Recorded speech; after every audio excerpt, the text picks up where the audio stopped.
बिस्मिल्लाहिर्रहमानिर्रहीम। The blank page official में आपको खुशामदीद कहते हैं। अगर आप नए हैं इस चैनल पर तो सब्सक्राइब ज़रूर करिएगा और बेल आइकन को प्रेस करना ना भूलिएगा। Seek to diversify and not to decouple. A decoupling of the world's two largest economies would be destabilizing for the global economy, and it would be virtually impossible to undertake. I also made clear that actions we take to protect our national security are designed to be narrowly targeted, and that they are premised on straightforward national security considerations. मित्रों, India और China के दरमियान जो इंतहाई ख़राब ताल्लुकात चल रहे हैं बीजेपी के दौर के बाद से लेकर जो खराबी आना इनमें शुरू हुई है, इससे बुरी चाइना पॉलिसी के पीछे एक रीज़न ये भी है कि बीजेपी वालों ने कुछ ज़्यादा ही लालच कर दी हुई है। उनके जो पॉलिसी मेकर्स हैं ना, इंडिया के जो रूलिंग जमात के पॉलिसी मेकर्स हैं, वो ये समझते हैं, उनका ये ख्याल है, शुरू से लेकर उनका ख्याल है, काफ़ी सालों से लेकर, यूँ समझे कि 2014-15 से लेकर ही उन्होंने इस स्ट्रेटजी पे काम करना शुरू किया हुआ था कि हालात ख़राब करके रखने हैं चाइना के साथ, क्योंकि इसमें उनको फ़ायदा नज़र आ रहा है। और फ़ायदा वो ये है, वो समझते हैं कि चाइना और अमेरिका के दरमियान एक कोल्ड वार चल रही है और दोनों जो हैं बहुत बड़ी ताकतें हैं और दोनों जो हैं वो लड़ रही हैं आपस में, तो इन दोनों की लड़ाई में हमें फ़ायदा हो सकता है। टिपिकल गुजराती बिजनेसमैन वाली यहाँ पर आपको स्ट्रेटजी नज़र आती है। दोनों लड़ेंगे ना तो हमें फ़ायदा होगा। कैसे? वो यूं कि ये समझते हैं बीजेपी वाले कि जब अमेरिकन चाइनीज़ कंपनीज के ऊपर सख्ती करेंगे अपने मुल्क के अंदर, चाइनीज़ मैन्युफैक्चरर्स, चाइनीज़ गुड्स के ऊपर सख्ती करेंगे, ज़्यादा टैक्सेस डालेंगे, तो रिटालिएशन में चाइना भी वही करेगा। चाइना एग्जैक्टली वही चीज़ करेगा कि चाइना के अंदर जो अमेरिकन मैन्युफैक्चरर्स हैं उनको वो तंग करना शुरू करेंगे, या चाइनीज़ जो मार्केट के अंदर वेस्टर्न कमोडिटीज़ हैं उनके ऊपर वो ज़्यादा टैक्सेस डालेंगे और कुछ भी मतलब करके, और अमेरिकन मैन्युफैक्चरर्स को वो भी तंग करेंगे। तो एज अ रिजल्ट जो वेस्ट और अमेरिका वाले हैं वो अल्टरनेट मार्केट्स की तरफ देखेंगे। ऐसे में इंडिया एक अल्टरनेट बन के उभर सकता है। ये असल में सारी समरी है मोदी साहब की चाइना पॉलिसी के पीछे। सारा का सारा जो यूं समझे कि दिमाग है ना, वो बस इतना सही है कि वो लड़ेंगे तो फ़ायदा हम उठाएंगे, तो ऐसे में हमें एक ज़्यादा चांस है ग्रो करने का। अब ये तो नहीं हो रहा। इंडिया तमाम तर कोशिशों के बावजूद भी अल्टरनेट नहीं बन सका, चाइना का उभरा नहीं है अभी उस हिसाब से जितना वो समझ रहे थे कि बहुत ज़्यादा कोई हम तीर मार लेंगे। सच कुछ भी नहीं हुआ ना। ये जो ट्रेड वार है ना चाइना और अमेरिका की, इसका जो सबसे अहम तरीन हिस्सा है वो चिप वार है। चिप वार ट्रेड वार का ही हिस्सा है अमेरिका और चाइना के दरमियान, लेकिन सबसे अहम हिस्सा है। अब इसके चलते पिछले दिनों आपने देखा कि अमेरिका ने चाइनीज़ चिप मेकर्स के ऊपर रिस्ट्रिक्शंस डालना शुरू की और एज अ रिजल्ट चाइना ने भी अमेरिकन चिप मेकर्स के ऊपर रिस्ट्रिक्शंस डालना शुरू कर दी। और उन्होंने गैलियम और जर्मेनियम, ये जो दो अहम तरीन रेयर अर्थ मिनरल्स हैं जो कि ज़्यादातर चाइना ही प्रोड्यूस कर रहा होता है, तो उसकी एक्सपोर्ट पे रिस्ट्रिक्शंस डाली हुई हैं चाइना ने, जिससे अमेरिका हर्ट हो रहा है। और उनके हर्ट होने के चलते फिर उन्होंने अपनी जो ट्रेजरी सेक्रेटरी हैं उनको वहाँ पर चाइना भेजा हुआ है। अब उनके दौरे के दौरान एक बहुत बड़ी चीज़ सामने आई है, उनका बहुत बड़ा स्टेटमेंट सामने आया है। इस पर बात करता हूं, लेकिन उससे पहले थोड़ा सा एग्जांपल दे दूं। ये जो इंडिया डिवाइड एंड रूल से फ़ायदा उठाने की कोशिश करता है, चिप इंडस्ट्री अपनी ग्रो करवाने के लिए इन्होंने माइक्रॉन जो कंपनी है अमेरिका की, उससे मुआहदा भी किया, और उसके चलते अजीबोगरीब मुआहदा उन्होंने ये किया है बल्कि कि इंडिया के अंदर बेसिक लेवल के सेमीकंडक्टर्स बनेंगे जो कि इतने ख़ास मतलब अहमियत के नहीं है, बेसिक लेवल के हैं।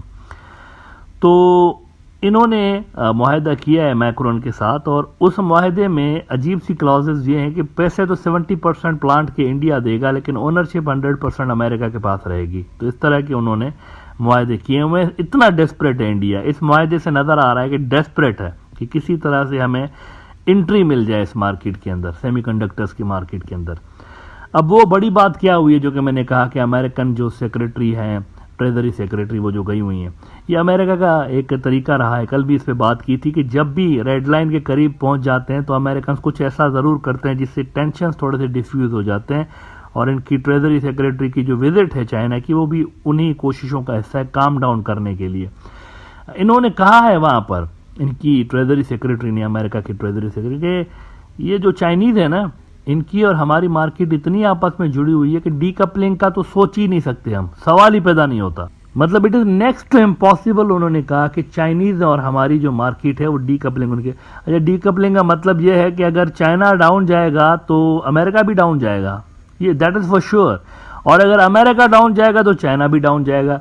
इसीलिए मैं कहता रहता हूँ ये जो डॉलर को की अल्टरनेट करेंसी की बातें होती रहती है ना, ये फौरी तौर पर मैं इसीलिए कहता हूँ कि नहीं होगा, क्योंकि सबसे ज़्यादा जो नुकसान होगा वो शायद चाइनीज़ को खुद को होगा, क्योंकि ये सबसे बड़े लेंडर रहे हैं एक दौर में अमेरिका के, सबसे ज़्यादा फाइनेंसिंग ये करते रहे अमेरिका को, और इनके भी जो फॉरेन रिजर्व्स हैं बहुत बड़ी तादाद में डॉलर के अंदर मौजूद हैं चाइना के, और अभी भी इनको जो एक्सपोर्ट इनकी होती है ज़्यादातर ये डॉलर्स में ही ले रहे होते हैं पैसे उनसे, जिन मुल्कों को एक्सपोर्ट कर रहे होते हैं चाइनीज़। तो ये दोनों मुल्कों की जो इकोनॉमीज है ना इतनी ज़्यादा आपस में जुड़ी हुई है कि फ़िलहाल वो जो डीकपलिंग है ना वो दूर दूर तक नज़र नहीं आ रही, जिसकी लालच में इंडिया ने बेसिकली चाइना से फटा भी लिया हुआ है। ये दोनों लड़ेंगे ना तो उसका फ़ायदा हम उठाएंगे, कंपनीज हमारी तरफ आएंगी अमेरिका की, वो फौरी तौर पर नहीं होने जा रहा। कुछ देर पहले द जापान टाइम्स ने लिखा है कि US treasury chief says impossible to decouple Chinese and American economies. वो कहते हैं कि US treasury secretary Janet Yellen said Friday that a decoupling of the US and Chinese economies would be virtually impossible. ये वो चीज़ है असल में जहां पर इंडिया की नज़र थी कि डीकपलिंग होगी इनकी इकोनॉमीज की तो हम रेलेवेंट बन जाएंगे और फ़ायदा हासिल करेंगे, लेकिन ये कह रहे हैं खुद अमेरिकन कि इट इज़ वर्चुअली इम्पॉसिबल। ये इंटरेस्टिंग बात है। जापान टाइम्स कहता है कि Janet Yellen said Friday that a decoupling of the US and Chinese economies would be virtually impossible and would destabilise global markets in comments made while on visit to Beijing packed with talks with officials and businesses। ना ये एक बहुत बड़ी चीज़ हुई है मेरे ख्याल से और सेटबैक है इंडिया के लिए। वो जो इंडिया होप कर रहा था कि यार ये दोनों लड़ेंगे आपस में, हरकत होगी तो बरकत होगी हमारे लिए, वो कुछ हरकत नहीं हो रही है सच जितना सोचा जा रहा था। और इसीलिए फिर राइटर्स ने 2 दिन पहले गालिबन यही लिखा है कि India can aim lower in its chip dreams. वो जो सोच रहे थे कि बहुत बड़ी कामयाबी बहुत जल्द मिल जाएगी, ऐसा फौरी तौर पर नहीं होने जा रहा, उनको थोड़ा सा वेट करना पड़ेगा, क्योंकि जितना अमेरिकन दबाव डालने की कोशिश कर रहे हैं ना चाइनीज पे, तो हर्ट वो खुद भी हो रहे हैं, वो ब्लीड खुद भी हो रहे हैं। इन्होंने इधर से चिप मेकर्स के ऊपर, चाइनीज चिप मेकर्स के ऊपर दबाव डाला अमेरिकन ने, उधर से चाइना ने भी इनके चिप मेकर्स के ऊपर दबाव डालना शुरू कर दिया। यानी नुकसान होगा तो दोनों का होगा, ऐसा नहीं हो सकता कि चाइना का नुकसान हो उनका नहीं होगा, ऐसा नहीं है, उनका भी इक्वल नुकसान हो रहा है लड़ाई के सिलसिले में। इतनी ज्यादा दोनों की इकोनॉमीज आपस में मिली हुई हैं।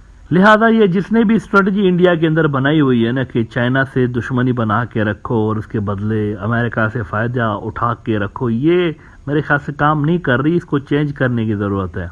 और विन विन अप्रोच पे इंडिया को नई तरह से अपनी स्ट्रेटजी डिज़ाइन करनी चाहिए। विन विन अप्रोच यानी अमेरिका से भी फ़ायदे लें, चाइना से भी लें, दोनों तरफ से आप बैलेंस करके चलते रहें। यही स्ट्रेटजी जो है वो इंडिया के काम आ सकती है। अदरवाइज मोदी साहब की मौजूदा जो स्ट्रेटजी है वो बिल्कुल भी उनको फ़ायदा नहीं पहुंचा रही।